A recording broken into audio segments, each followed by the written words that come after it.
At this point, we'll be going to that conversation on the future of Nigeria's macroeconomy when coronavirus ends, against the backdrop of current steps being taken by the federal government of Nigeria to provide a safety net. And here to help us look at all of that is Muda Yusuf, Director General, Lagos Chamber of Commerce and Industry. Welcome to the program. Good morning. Thank you very much. Good morning. Yes, thank you for joining us. Good to see you again.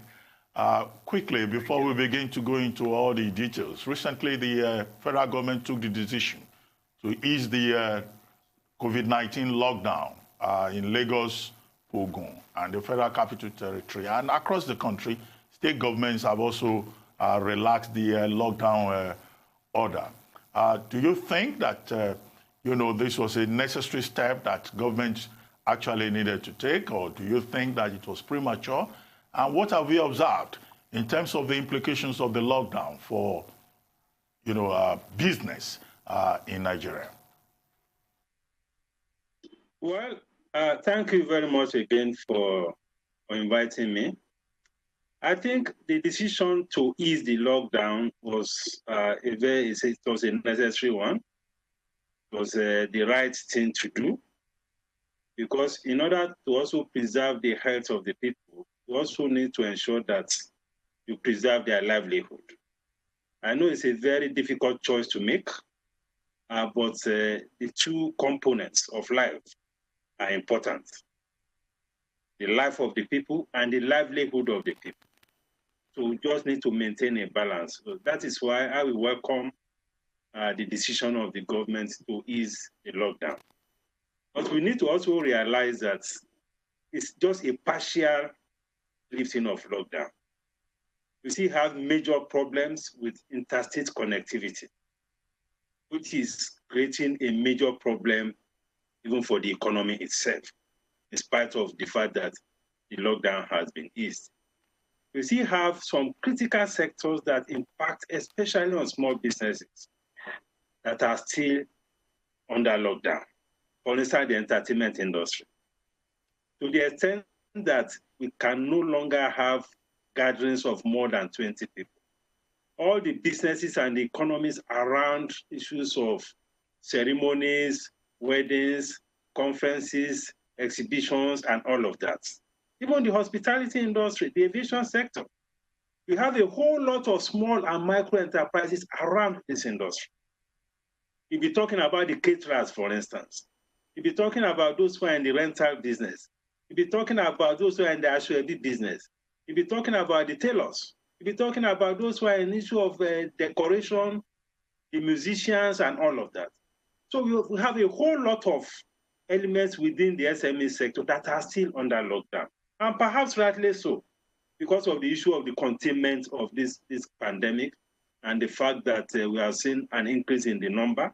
But we need to realize that we still have a huge chunk of small businesses that are still under lockdown. So if you look around, you can see that the economy is still yet to actually regain momentum. And Lagos Street is still, is still very sparse. Not really much is happening yet. So, of course, it's a price that we need to pay. But we need to realize that, there has to be a good balance between the issue of preserving life and also preserving livelihood, because they are interdependent and they can be mutually reinforcing as well. Mr. Yusuf, thank you, and rightfully so. We do have to find that balance between preserving life and preserving livelihood, which brings me to ask you, because what is looking likely is that a massive recession is going to come, and a lot of businesses are unfortunately going to have to default on their bank loans. Now, do you think that financial institutions are therefore under threat of becoming insolvent? And if so, what sort of financial institutions or banks are we looking at in particular here? Well, part of the complaints that we have received at the Lagos Chamber of Commerce from businesses is the fact that the commercial banks are not given the kind of concession that they expect to get, particularly on the commercial bank credits that has been given to the businesses. The central bank has taken some very commendable steps in terms of giving moratorium on CBN facilities and given interest rate concession reduced from 9% to 5%. So we expect something similar to happen with the commercial banks. As at the end of 2019, the credit outstanding with the private sector with the commercial bank was about 15 trillion. And for many of those who have taken those credits, their businesses are in trouble as we speak. Banks and businesses will have some challenges at a time like this. Because one, an economy is contracting, the risk of loan defaults will increase. And again, this risk will vary from sector to sector. Take, for instance, the oil and gas sector. The sector is down at the moment. So banks with exposure to that sector are likely to face more challenges. Then we have some businesses that have high import exposure because of the macroeconomic implications of this COVID-19, implications for the foreign reserves, for instance, implications for exchange rates, implications for forex liquidity. Businesses that have this kind of exposure are also likely to have challenges. So to the extent that the banks are exposed to this, they will also have challenges to cope with. So there's a price to be paid by everybody in this situation. But what is important is the kind of response strategies or response policy measures that are coming either from the fiscal authorities or from the monetary authorities to ensure that some of these disruptions are mitigated. Well, this week, the NNPC announced a reduction in the ex-depot price of PMS, that's petrol, from 123 or so to 108 naira per liter. Even if marketers have said, well, we won't see a reflection of this at the pumps soon enough because they still have to sell their old stock before they follow the new pricing regime. But at least this is the third time we have seen a reduction in the pump price of fuel in Nigeria during this COVID-19 season, following the reduction in the collapse of oil prices at the international market. Well, PPPRA says going forward, this will always be the situation, market-reflective pricing template. Now, is this the reform that we've been looking for in the downstream sector in Nigeria, or there are certain fundamentals that will still need to be addressed? What do you think? Well, if there is any positive outcome from this COVID-19 experience, I think one of those positive outcomes is the reduction in the fuel price, reduction in energy prices. I think that is something that we should recognize as something that is positive. There are also some other silver linings of positive outcomes, like the opportunities, for instance, for import substitution.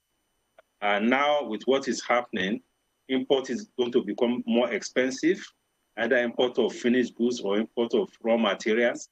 So this is a great opportunity for those who are ingenious enough, who are creative enough to provide substitution for imports. That's another positive outcome. And of course, positive developments around the issue of the use of ICT, digital platforms, and all of that. So these are positive developments. But coming back to the issue of the petroleum sector, of course, this is a reform that we have long waited for. And it's a very positive development. And I think that what is important is to ensure that all the regulatory framework that will make this possible will be activated. Because if you have a system that is deregulated, that will mean that the marketers will be free to import petroleum products, they'll be free to set up refineries and all of that. And that will lead to a lot of attraction of private capital into the downstream sector of the economy. But if you are talking about full deregulation, I don't see all this issue of PRA coming up with price tomorrow, price the following day, reduction and all of that. I think we should allow the market to be and allow even the marketers and all of that to be able to price their products according to what their cost is. That is what should be. And already even some marketers have complained that they have challenges even getting foreign exchange. So on their own, they cannot even import now because they have challenges getting foreign exchange from the Central Bank of Nigeria. So these are some of the things that we need to do. There are also regulatory issues. We have a law setting up the Petroleum Equalization Fund, which is also part of the rigid price regime that we had. We have a law setting up the subsidy fund. We have another law setting up the PPRA. Some of this legislation will have to be reviewed and possibly repealed so that we have a field where all those who are operating in the sector will feel confident that we have a fully deregulated downstream sector of the economy. But it's a welcome development. This is what we have waited for almost 15 years or 20 years. And it's something that will allow a lot of private investments to come into that space, to develop the petroleum downstream sector. We haven't had functioning private refineries for over 20 years because of the regulatory environment that we have had over these years. So this will create an opportunity for such investments, to come on stream and generate jobs and even improve government revenue.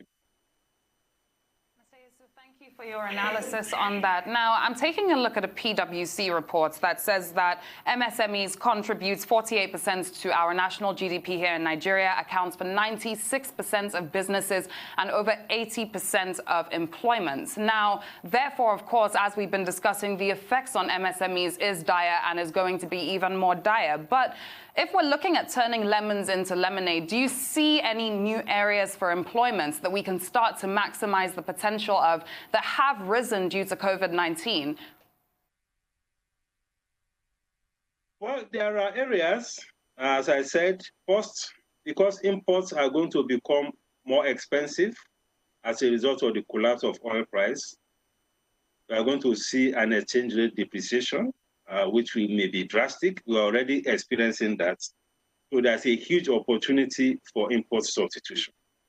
Because the more citizens find it difficult to import things, either because of the exchange rates or because of the issue of foreign exchange liquidity, operators in the economy, consumers in the economy will be forced to look inwards. So looking inwards will create new opportunities for SMEs and even for larger enterprises. We are seeing a lot of IT solutions now. I mean, the use of digital platforms and all of that. That is also going to create some new opportunities. So these are some of the opportunities that the SMEs can be looking up to. But what is more important ultimately is for us to get over this crisis, get over this lockdown, so that the economy itself can rebound. Because the domestic economy is also a very big economy.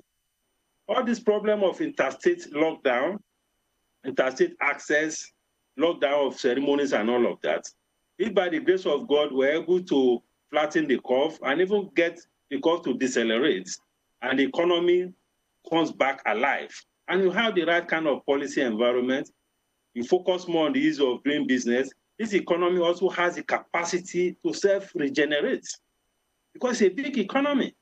But we have all these bottlenecks now as a result of this COVID. So it is also important that we also support the efforts of government for whatever time it will take for us to get over this pandemic.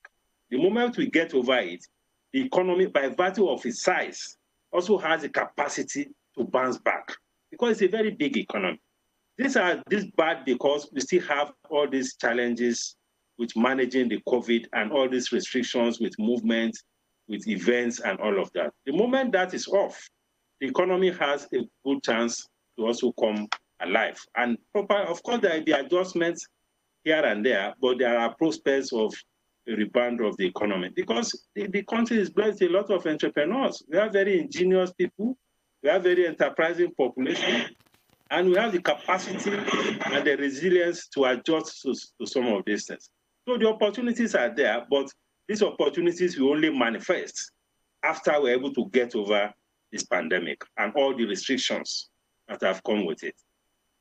Well, since the easing of the lockdown, which the federal government says will be gradual and phased, 2 weeks, then another 2 weeks, they would reconsider, what has been achieved and what needs to be done to make the situation better.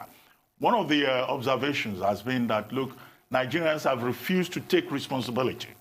So yesterday, you had, the Director General of the NCDC and the chairman of the Presidential Task Force on COVID-19, outlining again, for the umpteenth time, guidelines for businesses. But what we have seen is that, across the country, particularly here in Lagos, both the big businesses and the small businesses, they are not observing the rules, either in terms of social distancing or physical distancing or taking necessary precautions.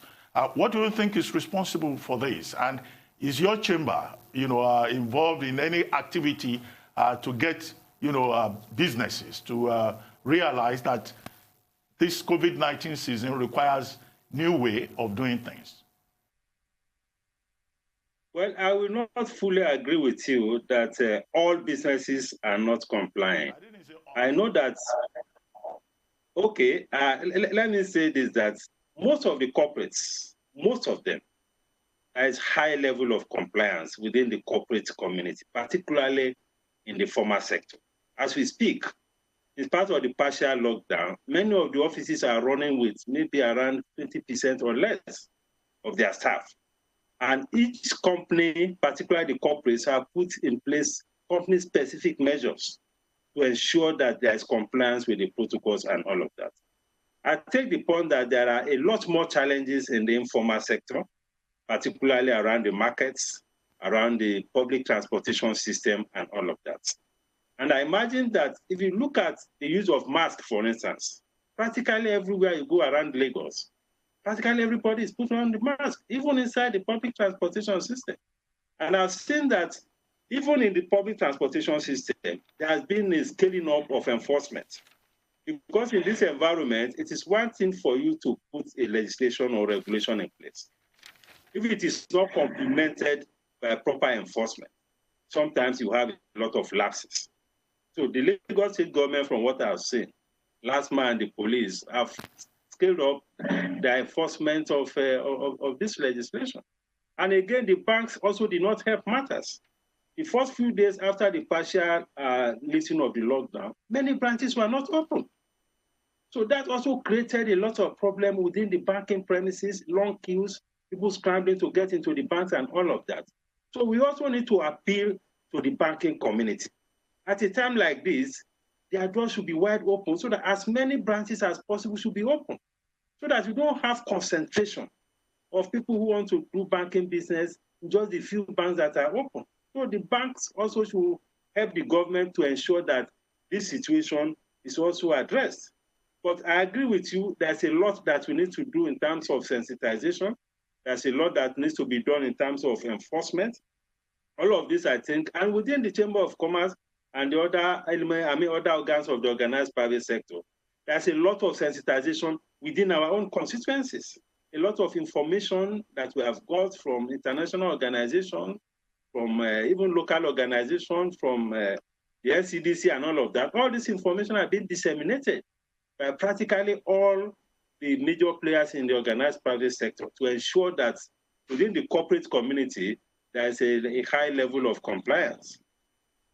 Mr. Yusuf, thank you for your analysis on that. I guess it must also be noted that the Lagos state governments, as you said, have been ramping up on enforcement. I believe that yesterday 162 people were arrested for not wearing face masks. Now, I'd like to get your opinion on something. The Edo state government, we spoke about this earlier on the show today before you joined us. The Edo state government is collaborating with 4 telcos to see how they can provide mobile money or better financial inclusion to 125,000 people through a social register. Now, mobile money is something that has been a conversation for a while, and it's a concept that does promote financial inclusion at a greater level. Is this something that you would like to see being done at a national level, especially at a time like this? I think it is something that is long overdue. I mean, for a country as big as this, we know what is happening in some of the East African countries in terms of the use of mobile money. Even in Ghana, yeah, in Kenya, in Uganda, and all of that. A lot is happening. And it is an area where we have huge opportunities for investments, for job creation, and also for promoting financial inclusion. So we need to accelerate the process, not just around COVID and all the consequences of COVID. It is also something that is very necessary to promote the advancement of the economy. Because financial inclusion is also a major component of progressing this economy. You can use it to get a lot of data and all of that. For instance, when we were dealing with the issues of palliatives and all of that, and the Ministry of Humanitarian Affairs was lining up people and handing over cash and all of that, that should not be happening in this day and age. You know, I mean, we have over 100 million people that have mobile phones. Even in the remotest villages, people are carrying mobile phones. Illiterates and all of that are carrying, even beggars have mobile phones in the country now. So we should leverage on this to be able to promote all this idea of financial inclusion and be able to reach the vulnerable people much more than all this issue of register that the humanitarian affairs and all of them have been struggling to come up with. So I agree with you, it's the way to go. We need to accelerate the process, and we need to also make sure that the regulatory bottlenecks, because what we face in this environment most times, if there are good opportunities to advance the progress of the economy, sometimes we have a lot of regulatory problems. So we need to rein in on the regulators to ensure that we fast track this process, because that is the way to go to achieve our key objectives in the area of financial inclusion. Quickly, Muda Yusuf, we have just about a minute to go. What would be your advice to businesses as they prepare for what analysts say is unavoidable recession, if not depression, in the Nigerian economy this year? Well, it is important that there's a review of business strategy. I mean, business is about risk. Unfortunately, some very big risks are crystallizing at this moment. So all businesses have to go back to the drawing board, and a lot of businesses are already doing that, to review their business model in the light of what is happening, in the light of the fact that imports are going to become more expensive, in the light of the fact that it become more difficult to get foreign exchange, in the light that a lot of businesses will now have to be looking inwards, in the light that we need to reduce our cost of operation and all of that, in the light that we need to make our businesses smarter, you know, and less expensive to run. So these are some of the things that we need to review our business model to be able to remain afloat. Of course, some businesses may not be able to make it. Some new line of businesses will crop up. Some businesses may have challenges and here and there. But what is important is to have a proper understanding of the new environment, the new normal, and reconstruct our business model, our business strategy, so that we can continue to sustain our businesses. On that note, we'll bring this to a close. Thank you for joining us this morning.